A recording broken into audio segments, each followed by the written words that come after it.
What's up guys, we're back with a brand new video. In today's video we'll be going through every single team's breakout player for the 22 season.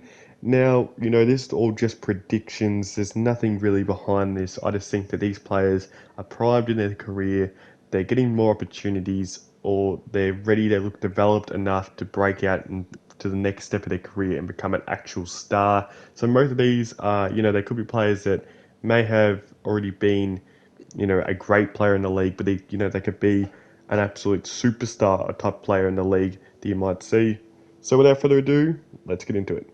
So the first team up is Adelaide, and I've chose Darcy Fogerty. I want this guy to become, I reckon he could be a Christian Petrarca type player. He has the ability, he just needs to get the tank to him. Now, Adelaide fans think that he might turn into a possible centre forward, key forward type player to pair up with Riley Thilthorpe. I reckon that is a pretty good move, but I would rather see this man become an actual rotation player into the midfield. I feel like he's got the strength, the power.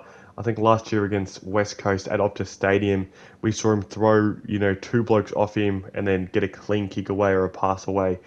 And that's why I thought this bloke could literally be, a Christian Petrarca type player. So I want to see him develop into possibly getting some midfield time, and then he can really become a genuine star. The next player for Brisbane I've chose is Zac Bailey. Zac Bailey, has already been a pretty good footballer. In 2020, he actually got some consistent games into the team, and we really got to see star power. But now, last year had some clutch moments. That goal in that semi-final against Western Bulldogs. He had that kick after the siren against Collingwood, and he's just like a half-forward type player. He rotates into the midfield a bit. That I want to see this guy, become a consistent player in the midfield, and play bulk game time in the midfield because he has the ability to be an absolute star in the middle of the ground. So I hope that's what they do with him. Next player is for Carlton Football Club, and I've chose Zac Williams. Now, Zac Williams didn't really get his, chance into the midfield last year, even though that's what they, signed him for. He played about the first 5 matches in the midfield, had some moments where you thought, geez, this bloke's, explosive. He's something that the Carlton's midfield doesn't have. They have a pretty slow-paced midfield last year. Sam Walsh is, got some pretty good speed on him. Then you got Patrick Cripps, which is really, really slow. And then you had, Ed Kerno, who's pretty slow also with Paddy Cripps. So, having Zac Williams, who's, really quick, really could add something different to their midfield. I hope that Michael Voss tries this man as a midfielder, because if he does, then, I reckon their midfield goes to a different level and makes the Blues a wholly different team. The next player I've chose is Harrison Jones from Essendon. I feel like he has some, really, really capabilities to be a really good key forward in the league. Some people don't see him as a genuine key forward, but I reckon he's, in that Max King type player. He has some pretty good athleticism on him. He's not the biggest bloke, but if he gets a good preseason into him, gets a bit of more strength to him, he could be a really good player. Him and Peter Wright will have to take most of the key forward capabilities. I know they said they want to try Zach Reid, which I'll be really interested to see Zach Reid as a key forward.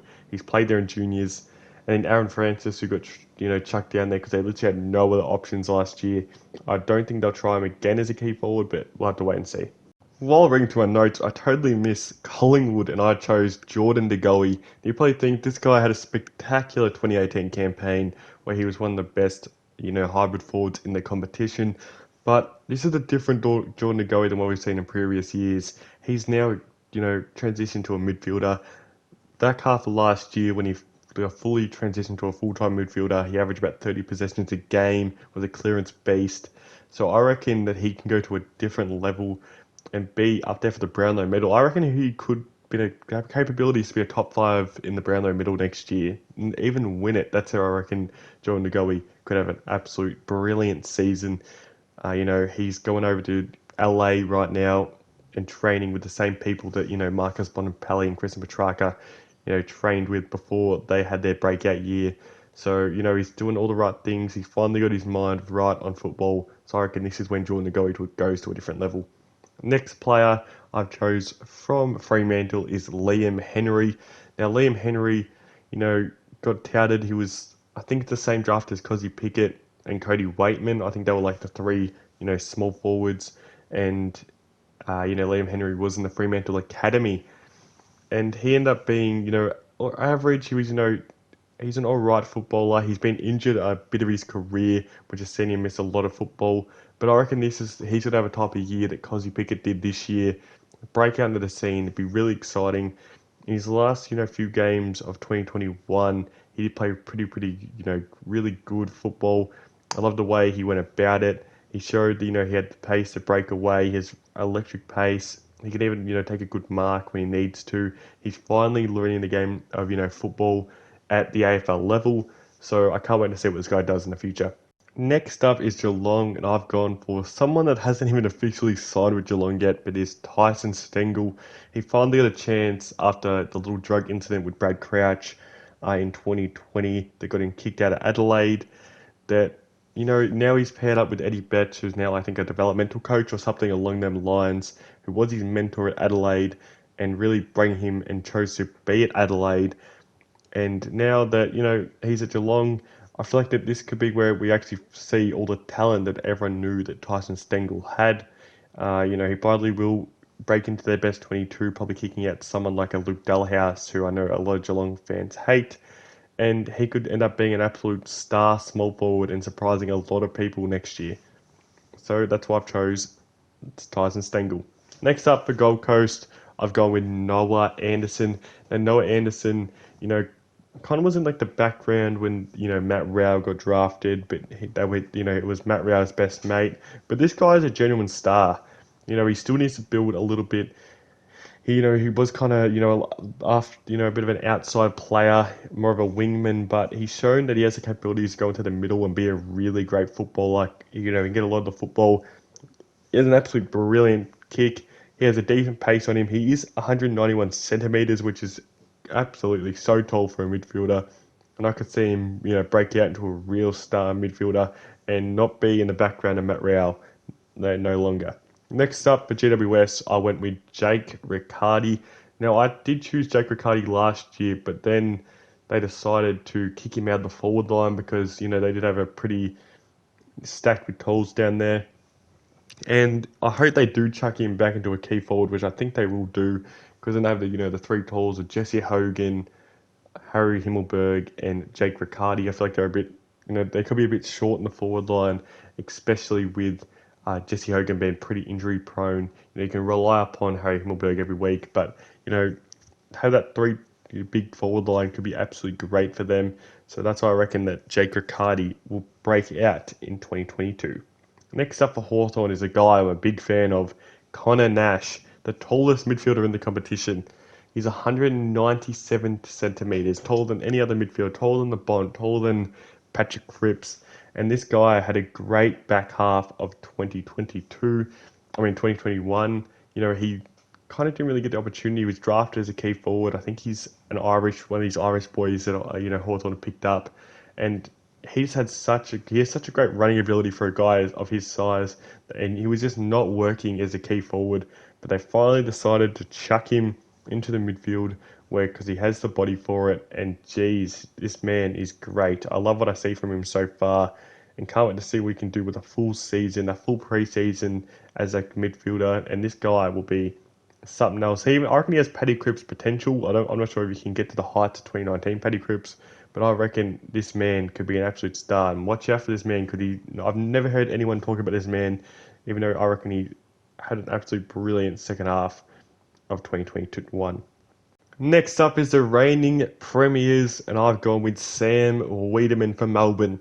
Now, Sam Wiedemann, was rumoured to be exploring his options and potentially go to one of North Melbourne or Collingwood, but decided to remain at Melbourne, which means that he's backing himself in for a big campaign next year, which I reckon this could be when possibly either Ben Brown or Tom McDonald, I'm thinking more Tom McDonald, could get pushed out of the forward line for this man. He's a young emerging key forward, and him and Luke Jackson could be absolutely dangerous down there. You never know. They like to run their three tolls, so either one of McDonald, Brown, or Jackson will have to get kicked out, and no way they're going to kick out Jackson because he goes into the ruck also. So I think it could be Tom McDonald, but Tom McDonald's a bit versatile, can push down the ground. But then we got, Ben Brown, who has the capabilities of kicking bags every week. So it's be weird what they got to do because I have so many actually genuine key forwards after not having a few key forwards for a few years that it'll be interesting to see what he does. But I reckon if he gets the opportunity, Wiedemann can go to a different level. Next up is North Melbourne, and no surprises here, Luke Davies-Uniacke. This man has been hyped up since he got drafted. He's a bit injury prone early on in his career, but for the past probably 18 months, he's put together some great football. And this year was his most consistent year. He had career highs all across the board. He's only like 22, 23 years old. So I reckon next year is when we'll see this guy go to an absolute different level, average close to 30 disposals, be an absolute beast in the midfield, and could be a big reason why we might see North Melbourne actually climb up the ladder next year. Next up for Port, I went with Zach Butters. Now, Zach Butters has already been in the All-Australian 40-man squad in just his second season as a half-forward slash small forward type player. But I reckon why I've chosen for him to break out is I reckon this is the year he gets the opportunity to be a full-time midfielder. Obviously, he'll rotate into the forward line because he's still so creative down there. But I feel like this is when he can, become one of the most elite midfielders in the competition.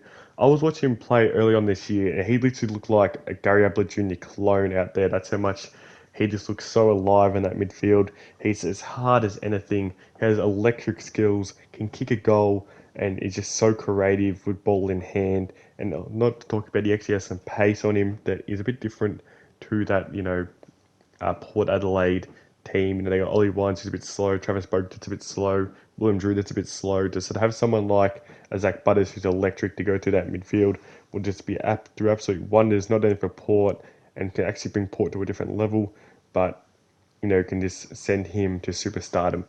Next player I've gone with is Jack Graham from Richmond. There's rumours he might be getting the captaincy. They haven't announced who will be the captain since Trent Cotchin did step down, but I feel like that this man is just ready to have a breakout season. Their midfield's starting to get a bit older now with all the premiership stars like Martin, Cotchin, Edwards, Lambert, even Prestia is all getting pretty old now. But young Jack Graham, who's only about 22, 23 years old, can go to a different level. He'll be a leader. He's a hard nut. He's not scared of anything, and he just will be so good for their midfielder. He's not the most skillful player, but he has the capabilities to just go to a different level. And I reckon this is the year he takes on to be a starting 18 player if he wasn't already in their midfield. Next player I've gone with from St Kilda is Hunter Clark.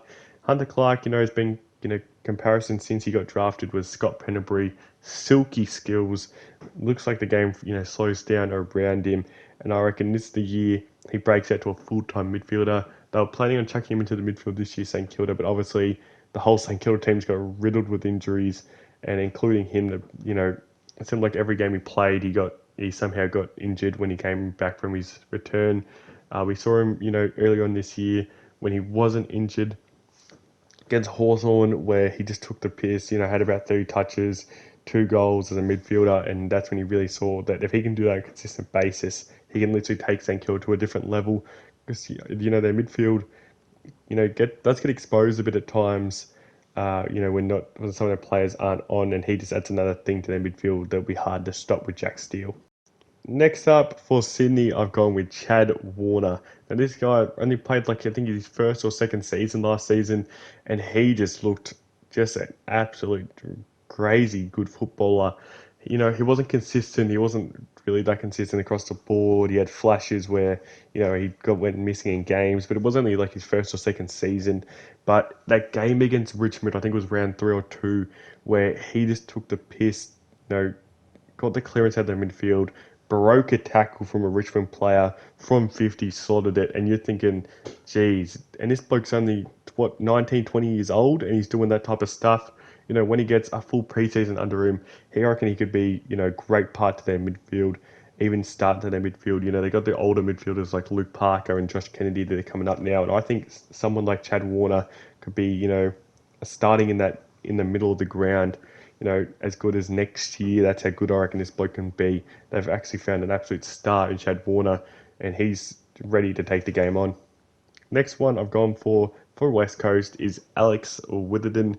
There was a few players I could have gone for West Coast. I was thinking Oscar Allen, but I don't think next year will be Oscar Allen's year unless he develops into like a key defender or something because, they've decided to stick with the Josh Kennedy, Jack Darling, pairing. And, Oscar Allen can just seem never to be get going, when they're playing. He had a, pretty big down year in 2021 from what people thought he was going to be. Sam Petrevski-Seton, I reckon, has the capabilities to be a really good footballer for this West Coast system, but you can't guarantee him. But Alex Witherden, you know, was playing waffle football for the first half of last year, but broke into the team later on in the year and just played some, great football. From what we saw from his rookie year at Brisbane, he just showed that again at West Coast, and I reckon he could be, a really, really good not key defender, intercept marking defender to go on with their back line and be the next Shannon Hearn. Because you expect Shannon Hearn, to finish up at the end of the next year, and he literally just had Shannon Hearn like a mirror image. That's just how he plays, and he's really, really a really, really good footballer, and could be great in that half back line. To pair up with like the Tom Coles of the world, Liam Duggan possibility, and stuff like that. And can't wait to see what he does to take his game to a different level. And next up, the last team in this list is Western Bulldogs, and I've gone with Tim O'Brien.